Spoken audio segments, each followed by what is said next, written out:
everyone. Welcome to SNAPS Biology. I am Shrutashree. Myself Bindu Prabha. Before discussing about today's topic, we have a special announcement for all of you. We are going to conduct our video lectures 6 days a week so that we can provide you a better learning opportunity and guide you in a better way. All the details are right here. Okay. So in this video, me and Bindu, we both will share about all of you about the new educational policies 2020. So आज हम लोग देखेंगे ये जो new educational policies 2020 है, इसका changes क्या है, इसके अंदर पॉजिटिव व्यूज क्या है, इसका इफेक्ट्स क्या होता है स्टूडेंट्स में, कंट्री में एंड डेवलपमेंट में. तो इंडिया में जो फर्स्ट हम लोग का जो न्यू एजुकेशनल पॉलिसी आया था वो 1968 में आया था. देन उसके बाद 1986 में कुछ चेंजेस हुए थे फर्स्ट टाइम, जो कि अपडेट हुआ था 1992 में. बट उस वक्त कुछ थोड़ा बहुत चेंजेस हुआ था, इतना कुछ ज्यादा नहीं हुआ था जितना कि हम लोग का ये 2020 में है. तो आज हम लोग आपको बताएंगे कि इसका पॉजिटिव व्यूज क्या है, what are the facts, what are the rules of new educational policies, जो कि एनईपी न्यू एजुकेशनल पॉलिसीज है, उसका कुछ इफेक्ट्स के बारे में आज हम लोग डिस्कस करेंगे. ठीक है. So Sweta, we can say that this new education policy will brought about a revolutionary and remarkable change in the currently running education system of India, which has been running since 34 years, right? So the chairman of the committee was K. Kasturirangan and the secretary was Shakila T. Shamsu, and there were a total of 7 members associated with the committee. So Sweta, this committee of MHRD, that is the Ministry of Human Resource Development, published its draft in 2019. So in this draft, it aimed to strengthen 6 educational categories such as our school education, higher education, teacher education, professional education, vocational education, as well as adult education.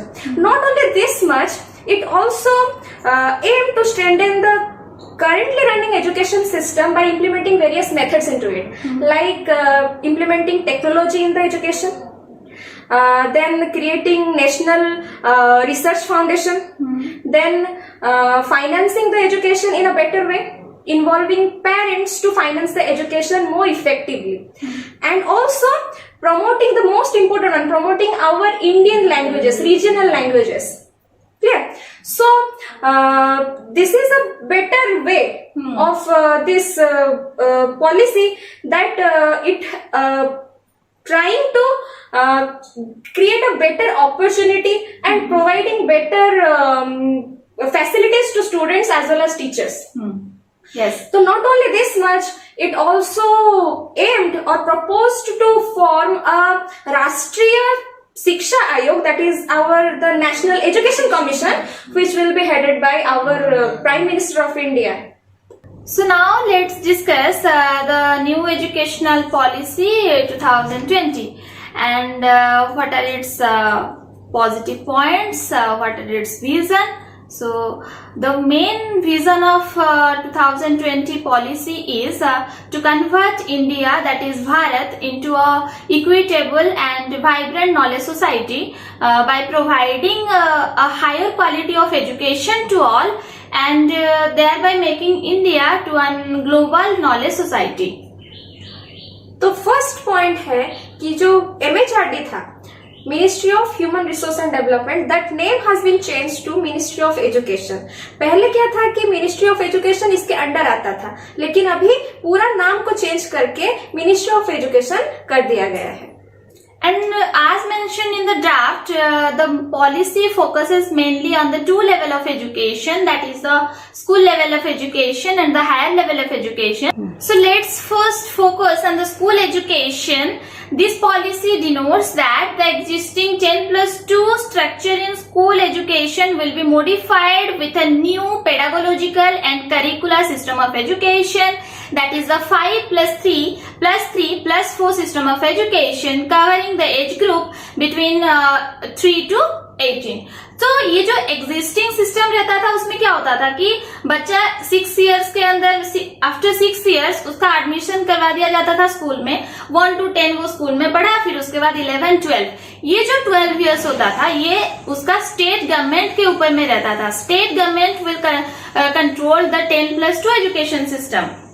But ये जो नया system of education आया है 2020 में, इसमें क्या है 5+3+3+4 रहता है। तो ये जो पहला जो 5 है, जो 5 इयर्स जो है, उसमें क्या करवा जाएगा कि अगर एक बच्चा 3 साल का जब हो जाएगा उसको लेके हम लोग स्कूल में एडमिशन कर देंगे। पर यहाँ पे एक इंटरेस्टिंग है कि बच्चे जो होते हैं वो लोग स्कूल जाना मतलब उनको बहुत सारा वो घबरा जाते हैं एकदम से।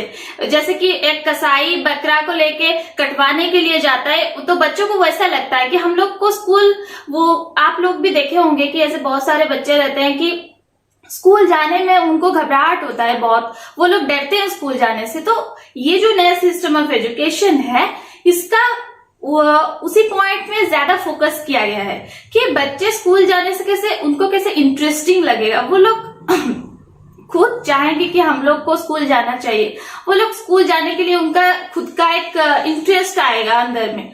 तो इसके लिए ये जो 5 नंबर्स का जो सिस्टम ऑफ एजुकेशन है उसे फिर से 2 में डिवाइड करवा दिया जाता है। फिर इन द फर्स्ट 3 इयर्स वो लोग सिर्फ खेलेंगे, कूदेंगे, पेंटिंग करेंगे और ऐसे मतलब जैसे बच्चे घर में जो खेल कूद करते हैं वो सब वो लोग स्कूल में करेंगे। तो उनके ऊपर में कुछ प्रेशर नहीं रहेगा, वो लोग मैनर सीखेंगे। हम लोग जो टीचर्स लोग जितने भी है उनको सिखाया जाएगा कि आप लोग बच्चे के साथ ऐसे पेरेंट्स की तरह बिहेव करें, उन लोगों को कुछ प्रेशर मत दीजिए। एंड आफ्टर 3 इयर्स जो 2 इयर्स रह गया 5 से, वो 2 में वो लोग क्लास 1 एंड क्लास 2 में ज्वाइन करेंगे। बट वहां पे भी उन लोगों को बस ऐसे अल्फाबेट, वर्ड्स ये सब सिखाया जाएगा। And the main important part of this type is there is no exam system.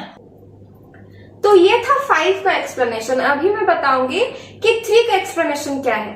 तो पहले क्या था, जो हमारा फाउंडेशन स्टेज था उसमें कोई एग्जाम नहीं था, लेकिन ये जो 3 है उससे बोला गया है प्रिपेरेटरी फेज, तो जिसमें हमारा एग्जाम स्टार्ट होगा। तो ये 3 साल का होगा, मतलब फाउंडेशन में 1 क्लास और 2 क्लास खत्म हुआ था, अभी आएगा 3, 4 एंड 5 क्लास, तो जिसमें हमारे एग्जाम्स होंगे। तो सिर्फ एग्जाम का प्रेशर नहीं दिया जाएगा, लेकिन वेरियस एक्टिविटीज होंगे, स्टडी को इम्पोर्टेंस दिया जाएगा, वेरियस रीजनल लैंग्वेज बच्चों को सिखाया जाएगा।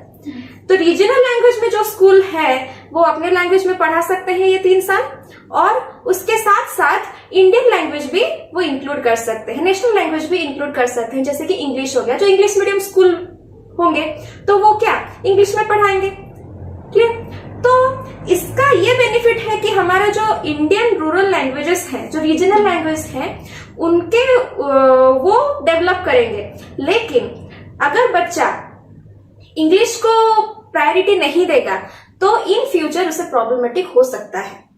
तो ये है हमारा 3 का system. Then Bindu come to the next stage, that is the middle stage of educational system, and इसमें बच्चा 6, 7 and 8 क्लास में आता है। तो इसमें एडिशनल क्या क्या रखा गया है कि आपका कंप्यूटर एजुकेशन एक है एंड वोकेशनल एजुकेशन, ये दोनों को ऐड किया गया है। तो इसमें बच्चा क्या करेगा कि उसको कंप्यूटर के भी ऊपर में भी थोड़ा बहुत नॉलेज मिलेगा। जैसे कि हम लोग का कोडिंग रहता है, एक इम्पोर्टेंट पार्ट रहता है कंप्यूटर में, जो कि हम लोग हमारे बीटेक या इंजीनियरिंग में पढ़ते थे। तो अभी वो बच्चा उसको ही 6th क्लास में कुछ उसके ऊपर में भी सीखेगा। तो कोडिंग मीन्स व्हाट, जैसे कि कुछ सॉफ्टवेयर बनाना है, कैसे बनाना है, बस थोड़ा बहुत, ऐसे नहीं कि हम लोग पूरा बच्चे के ऊपर सॉफ्टवेयर का पूरा दे देंगे, ऐसा नहीं है। थोड़ा बहुत सॉफ्टवेयर के ऊपर सिखाया जाएगा, जैसे हम लोग का फॉरेन स्कूल में होता था वो अभी इंडिया में भी होगा। And then come to the vocational education. इसमें क्या होता है कि बच्चे को अगर इंटरेस्ट है, उसको सिलाई बुनाई, डांसिंग या एक्टिंग या सिंगिंग, कुछ भी अगर बच्चे को इंटरेस्ट है तो वो इजीली वो कर सकता है वो। तो उसके बाद आता है आप लोग का मैथ, साइंस एंड कुछ भी आर्ट्स फिजिक्स जो भी वो ये सब तो रहता था ओल्ड सिस्टम में भी, तो ये सब हम लोग का जैसा रहता था वैसे ही है। एंड देन और एक चीज भी है that is a Indian language. इसमें क्या होता है कि इंडिया का कोई भी लैंग्वेज तमिल, उर्दू, ओडिया, मराठी जो भी बच्चा जिसको पसंद करता है वो रख सकता है। तो इसमें बच्चे का ये जो न्यू एजुकेशनल सिस्टम है इसमें बच्चे का एक तो कंप्यूटर में उसका हेल्प हो जाएगा, फिर उसको इंटरेस्टिंग भी लगेगा पढ़ने के लिए क्योंकि इसमें वोकेशनल लैंग्वेज है। एंड देन उसको अगर मैथ, साइंस एंड वो तो कॉमन ही है, वो हम लोग में भी था अभी भी है। एंड एक और चीज है जो कि इंडियन लैंग्वेज, तो बच्चा पढ़ाई को मतलब वो इजीली एंजॉय करके वो इजीली पढ़ सकता है। तो अब आते हैं कि 4th नंबर के बारे में जो कि है 5334। तो 4 क्या है? तो 4 है हमारा सेकेंडरी फेज। तो सेकेंडरी फेज में हम पढ़ेंगे क्लास 9 से लेकर क्लास 12 तक। तो कितना साल हुआ? 9, 10, 11 एंड 12। ओके, तो इसका सिग्निफिकेंस ये है कि there will be no stream, more force will be given to critical thinking and there will be multiple subject assessment. तो एक बच्चा अगर चाह रहा है तो कोई साइंस, कोई आर्ट्स, कोई कॉमर्स नहीं होगा, वो कोई भी सब्जेक्ट लेके पढ़ सकता है। ओके, एंड वो कोई भी सब्जेक्ट कॉम्बिनेशन भी कर सकता है। जैसे कि अगर मुझे पसंद है बायोलॉजी पढ़ना तो मैं बायोलॉजी के साथ साथ ज्योग्राफी पढ़ सकती हूँ, बायोलॉजी के साथ साथ अकाउंट्स भी पढ़ सकती हूँ कॉमर्स का। ओके, तो ये फ्री चांस दिया जाएगा स्टूडेंट को कि वो कोई भी सब्जेक्ट अपने लिए चूज कर सकता है और वो 4 साल पढ़ सकता है। और क्या है कि उसका एग्जाम सेमेस्टर बेसिस में होगा। पहले क्या होता था कि एक क्लास खत्म हो गया और लास्ट में हमारा फाइनल एग्जाम होता था, वो एसेस होता था, उसके बेसिस पे मार्क्स दिए जाते थे। तो बच्चे क्या करते थे कि ठीक एग्जाम है और 1-2 महीने पहले हम पढ़ ले तो हो गया, उसमें से मार्क्स इकट्ठे कर लेंगे। हाँ, तो ऐसा अभी नहीं होगा। तो हर 6 महीने में एग्जाम होगा, दैट इज सेमिस्टर सिस्टम, जो कि कॉलेज में होता है। तो वो होगा स्कूल लेवल में। तो क्या होगा कि बच्चे को पूरा साल पढ़ाई में वो मन लगाएगा। वो ऐसे हापाजर्ली कुछ भी पढ़ के ऐसे पास करके नहीं चला जा सकता। तो ये एक अच्छा चीज हुआ। हाँ। फिर नेक्स्ट आया कि वो पढ़ सकता है फॉरेन लैंग्वेजेस।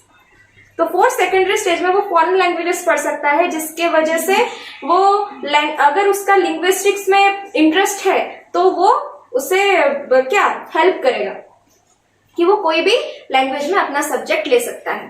तो अभी देखते हैं ग्रेजुएशन क्या होगा। तो ग्रेजुएशन हमारा क्या था? जो टेक्नोलॉजिकल एजुकेशन था उसमें तो 4 ईयर था, 4 इयर्स था। लेकिन जो जनरल एजुकेशन था उसमें बीए था, बीएससी था, बीकॉम था, जो कि बेसिकली 3 साल के होते थे। लेकिन अभी 4 साल का ऑप्शंस है। तो यहाँ पे है कि अगर कोई बच्चा 1 साल कंप्लीट करता है तो उसे ग्रेजुएशन सर्टिफिकेट मिलेगा। अगर 2 साल कंप्लीट करता है तो उसे ग्रेजुएशन डिप्लोमा मिलेगा। उसका सर्टिफिकेट मिलेगा। और अगर 3 साल कंप्लीट करता है तो उसे डिग्री मिलेगा, मतलब ग्रेजुएशन डिग्री मिलेगा। और ये 3 साल कंप्लीट करने के बाद वो कोई भी ग्रेजुएशन लेवल के जॉब के लिए वो अप्लाई कर सकता है। और अगर वो उसे पूरा करना है तो वो 4th ईयर भी करेगा कंप्लीट, जिसे बोला जाएगा ग्रेजुएशन रिसर्च। ओके, तो अगर 4 साल वो कंप्लीट करता है तो वो कोई बात नहीं। लेकिन अगर वो चाहे तो 1 ईयर में छोड़ सकता है, 2 साल में छोड़ सकता है, या फिर 3 साल में भी छोड़ सकता है, उसके प्रेफरेंस के हिसाब से। और अगर वो चाहे कि मतलब एक बच्चा समझ लीजिए कि 3 साल में वो छोड़ देता है या 2 साल में वो छोड़ देता है, फिर वो जॉब करने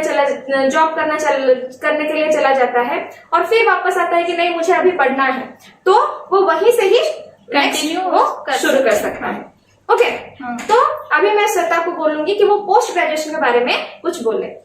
ओके, तो आप लोगों को पता चल गया कि ग्रेजुएशन में क्या क्या चेंजेस हुआ है। तो देखते हैं पोस्ट ग्रेजुएशन। देन ग्रेजुएट करने के बाद जो मास्टर डिग्री के लिए अप्लाई करते हैं उसे पोस्ट ग्रेजुएशन बोलते हैं। तो हम लोग भी किए हैं पोस्ट ग्रेजुएशन। हम लोग 2 इयर्स किए हैं। तो अभी जो सिस्टम हुआ है इसमें थोड़ा बहुत चेंजेस है कि अगर स्टूडेंट 3 इयर्स में ग्रेजुएशन कंप्लीट करता है, कोई स्टूडेंट का बहुत सारा प्रॉब्लम्स भी रहता है जो कि वो लोग 4 इयर्स कंप्लीट नहीं कर पाएंगे, तो अगर वो 3 इयर्स भी कंप्लीट करता है तो उसको तो सर्टिफिकेट मिल ही जाएगा डिग्री का। देन उसके बाद उसको 2 इयर्स का एमएससी करना पड़ेगा। पर अगर एक स्टूडेंट 4 इयर्स कंप्लीट करता है ग्रेजुएशन पे तो उसको क्या मिलेगा, जैसे बिंदु ने बताया कि ग्रेजुएशन के साथ उसको रिसर्च का भी एक सर्टिफिकेट मिलता है, तो उसी वजह से वो अभी एमएससी का 2 इयर्स के बदले में 1 ईयर में भी पोस्ट ग्रेजुएशन कंप्लीट कर सकता है। और आप लोगों को पता होगा कि एमएससी में तो 3 स्ट्रीम्स मेनली होते हैं, जो कि साइंस में करते हैं उसे हम लोग एमएससी बोलते हैं, कॉमर्स वाले स्टूडेंट के लिए एमकॉम होता है एंड आर्ट्स के लिए एमए होता है। तो ये बेसिकली द चेंजेस है कि अगर स्टूडेंट ग्रेजुएशन में 3 इयर्स करता है तो 2 इयर्स वो पोस्ट ग्रेजुएशन में करेगा।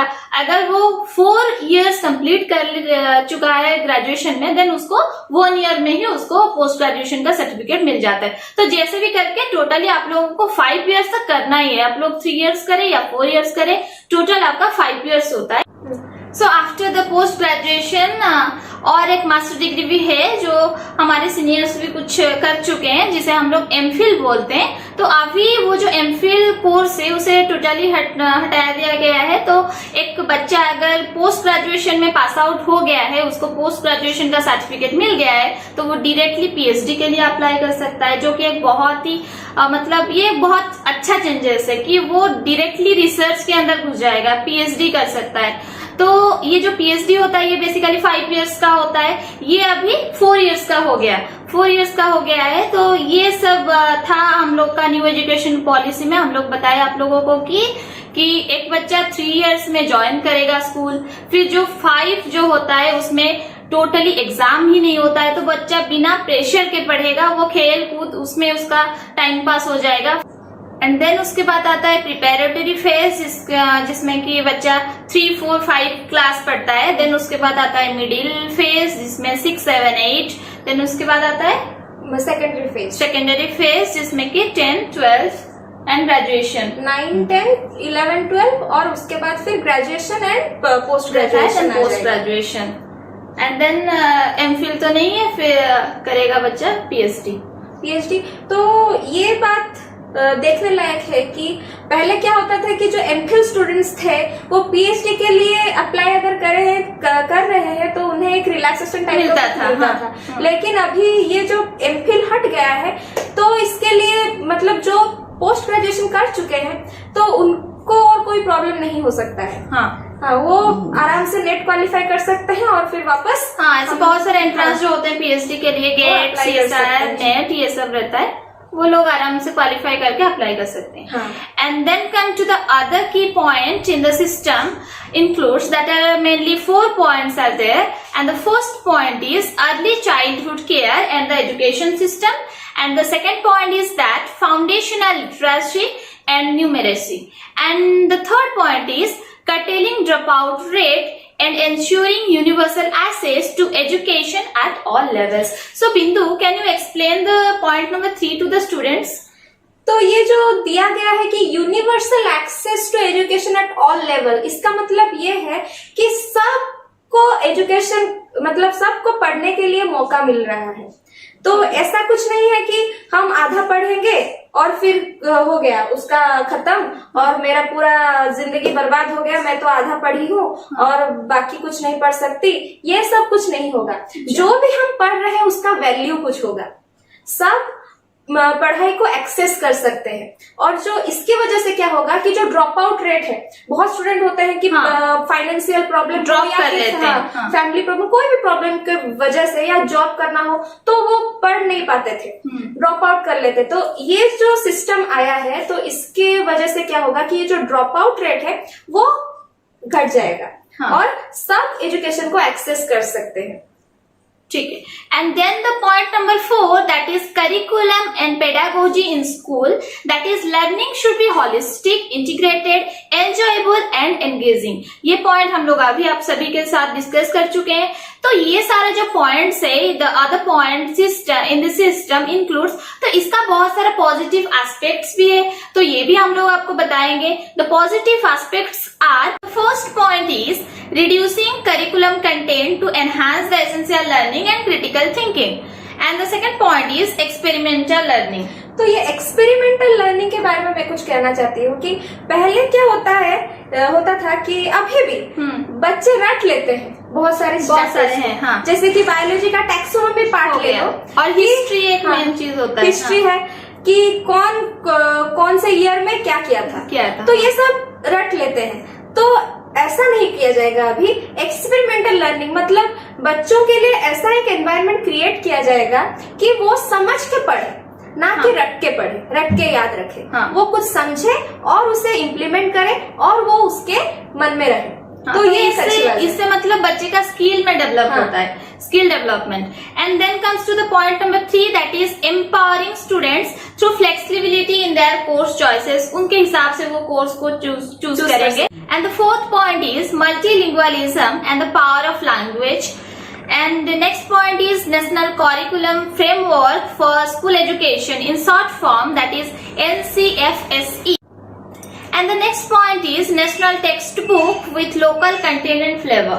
तो इसका ये सिग्निफिकेंस रहेगा कि जो स्टूडेंट्स हैं उनके लिए कुछ नए बुक्स आएंगे जो कि रीजनल लैंग्वेज में हो सकता है और नेशनल लैंग्वेज में भी हो सकता है। हाँ, तो ये आते आते 2022-23 हो जाएगा due to the corona. And next point is transforming assessment for student development. And the last point, positive views, that is support for gifted students. तो इसके बारे में कुछ बताइए हमारे बच्चे लोगों को। तो जो गिफ्टेड स्टूडेंट्स हैं, जैसे कि टैलेंटेड स्टूडेंट्स होते हैं जो कि कम एज में बहुत हायर लेवल तक पढ़ सकते हैं, पढ़ने की कोशिश करते हैं या पढ़ जाते हैं, उनका उतना कैपेबिलिटी होता है, तो उनको गवर्नमेंट सपोर्ट प्रोवाइड करेगा, कुछ सपोर्ट करेगा। जैसे कि हम लोग डेली न्यूज में, जैसे सोशल नेटवर्क में हम लोग बहुत सारे देखते हैं कि एक 12 इयर्स का बच्चा आज ये डिस्कवर कर लिया है, तो उसको भी कुछ एक्स्ट्रा पावर मिलना चाहिए जो कि गवर्नमेंट अभी प्रोवाइड करेगा उसे। ये एक बहुत अच्छा स्टेप है। So this is all about the positive views of NEP, that is 2020. Okay, so these are all about the positive viewpoints of the fourth points. And now come to the fifth point of NEP 2020. That is the fifth point is regarding the teachers who truly shape the future of the students, ultimately the future of the nation.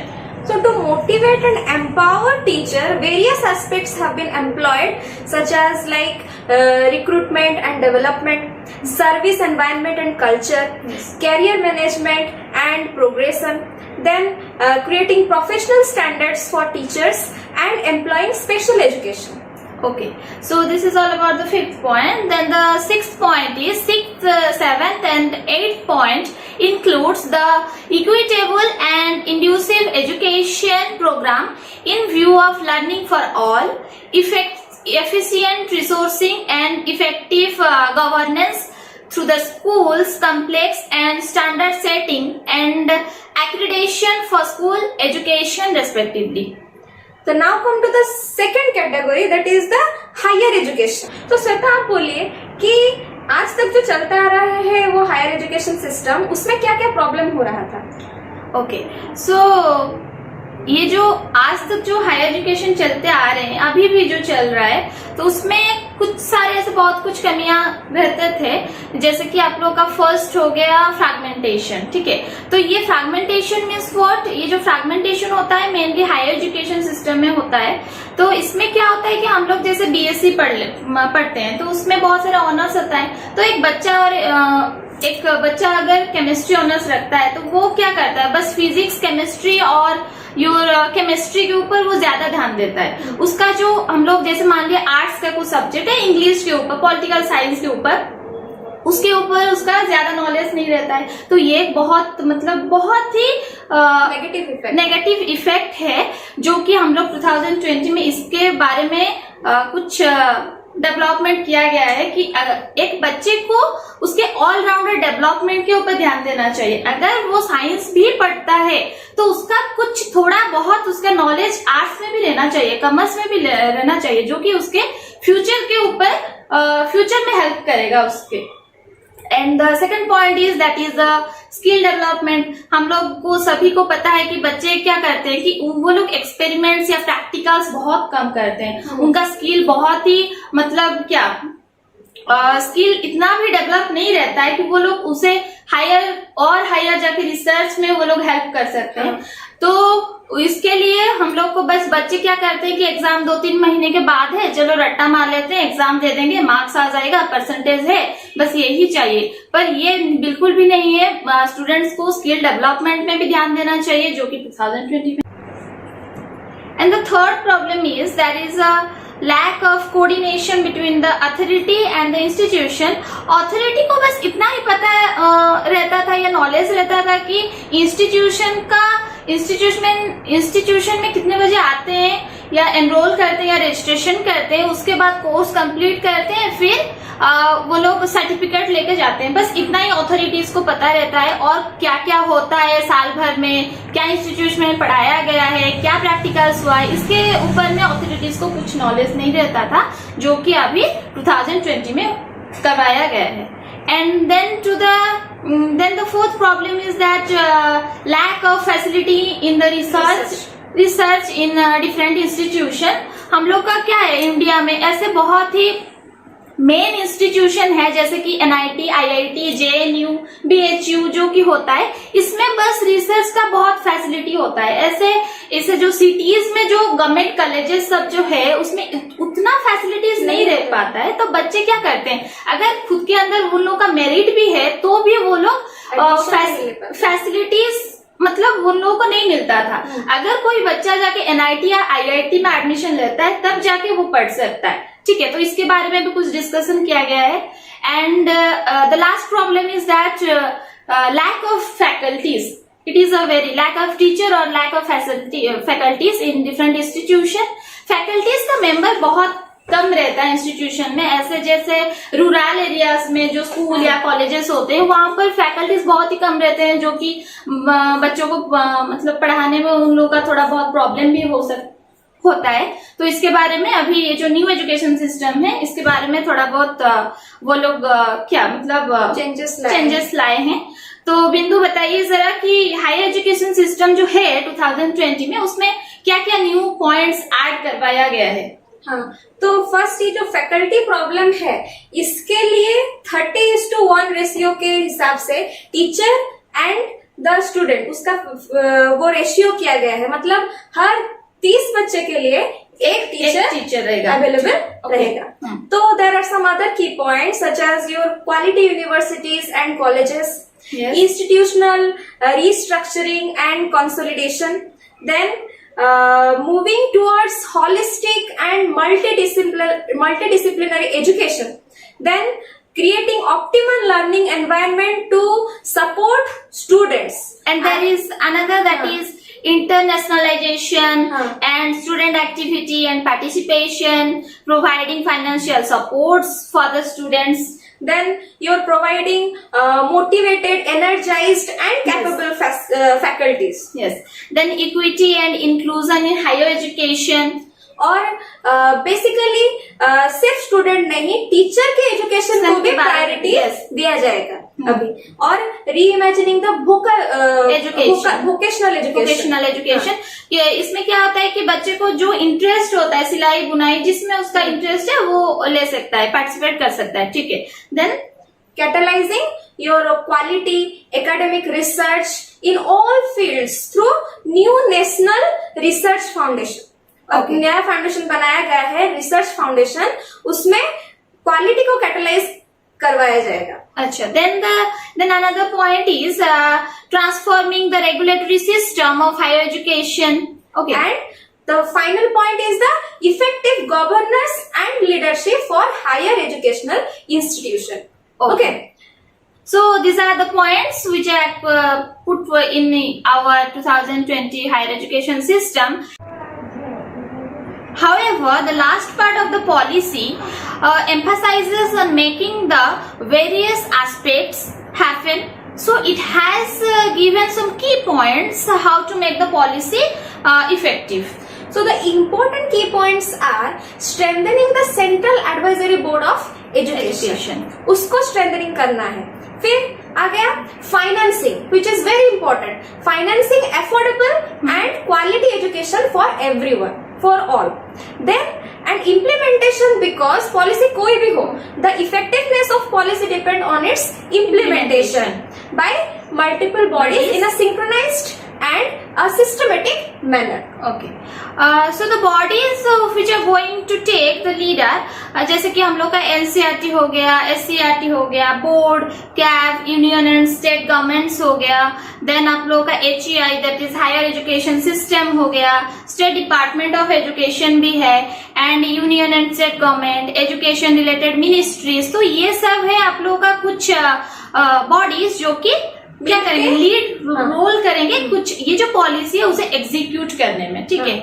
ऐसा है कि अगर if जैसे कि हम लोग ये policy बस कर लिए, पॉलिसी के रूल्स हम लोग देख लिए, यूट्यूब में जाके वीडियोस देख लिए, उसके बाद भी हम लोग को कुछ करना है, दैट इज इम्प्लीमेंटेशन और एग्जीक्यूशन. दैट इज कैसे हम लोग उसे इम्प्लीमेंट करेंगे. तो जो इम्प्लीमेंटेशन है वो सिर्फ गवर्नमेंट का उसका रिस्पॉन्सिबिलिटी नहीं है, सब सिटीजन का है. हम as a student, as a teacher, as a responsible parents also, as a responsible parent, we have to see if the policy is working or not. If it is not working, then हमारा इतना हिम्मत रहनी चाहिए कि हम उसके ऊपर कुछ वॉइस रेज कर सकें, हम लोग कुछ स्टेप्स लेंगे, कुछ स्टेप्स ले. तो इसके लिए हम जो भी पॉलिसी आ रही है, कि जो भी ये एक बहुत अच्छा पॉलिसी है, अगर देखे तो हम, क्योंकि इसमें ऑल राउंड डेवलप हो रहा है, एक बच्चे का, एक स्टूडेंट का ऑल राउंड डेवलप हो रहा है. तो ये एक बहुत ही अच्छा पॉलिसी है. हम लोग का रिस्पॉन्सिबिलिटी है हम लोग कितना पॉलिसी को एग्जीक्यूट कर पाते हैं, क्योंकि ये जो काम है, ये जो वर्क है, ये कोऑपरेटिव वर्क है, ये कोई सिंगल नहीं कर सकता है. ठीक है. तो इसमें सबको होना चाहिए, सबको मिलजुल के ये सब हमें इसे इफेक्टिव बनाना है. सो ये था नेप 2020 के बारे में. होपफुली आप लोगों को इंटरेस्टिंग लगा होगा, अच्छा लगा होगा. अगर आप लोगों को कोई भी डाउट है, कोई भी मिसअंडरस्टैंडिंग है इसमें, तो हम लोग को कमेंट बॉक्स में जाइए, कमेंट कर लीजिए, हम लोग आपको पूरा डिटेल्स बता देंगे. ठीक है. तो अगर आपको इंटरेस्ट लगा होगा तो बिल्कुल देर मत कीजिएगा. Do like, share with your friends, subscribe to our channel and press the bell icon so that you can get more updates. Thank you.